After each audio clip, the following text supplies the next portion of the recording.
نا ایک خاتون آئی, اس نے آ کے عرض کی یا رسول اللہ صلی اللہ تعالی علیہ وسلم, میرے اور میرے شوہر کے درمیان محبت کوئی نہیں. میں اکثر یہ کہتا ہوں کہ گھر میں ہر چیز موجود ہو لیکن میاں بیوی کا آپس میں اتفاق نہ ہو تو وہ گھر سارے کا سارا مصیبت بن جاتا ہے. بچے بیچارے تشویش کا شکار ہوتے ہیں کہ ابھی لڑائی ہو جائے گی, پتہ نہیں کیا بنے. گھر میں یہ الفت اتنی زیادہ ضروری ہے. اس خاتون نے آ کے عرض کی یا رسول اللہ صلی اللہ علیہ وسلم, سلوک کوئی نہیں, پیار کوئی نہیں. تو نبی پاک نے فرمایا بلاؤ اپنے خامند کو.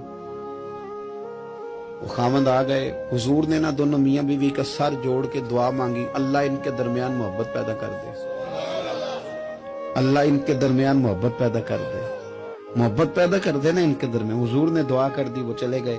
کچھ دنوں کے بعد حضرت عمر بھی ساتھ تھے, حضور وہاں سے گزر رہے تھے. وہ خاتون وہاں کھڑی تھی, دوڑی آئی, حضور کی خدمت میں سلام نیاز عرض کیا. حضور نے فرمایا بتاؤ حال کیا ہے؟ پتہ بی بی کیا کہتی ہے؟ کہتی سونیا نہ نئی نہ پرانی, مجھے اپنے شوہر سے زیادہ نہ کوئی نئی چیز پسند ہے نہ پرانی پسند ہے. مجھے اپنے شوہر سے زیادہ اب کوئی چیز بھی پیاری نہیں. اور حضور اس کا بھی یہی حال ہے.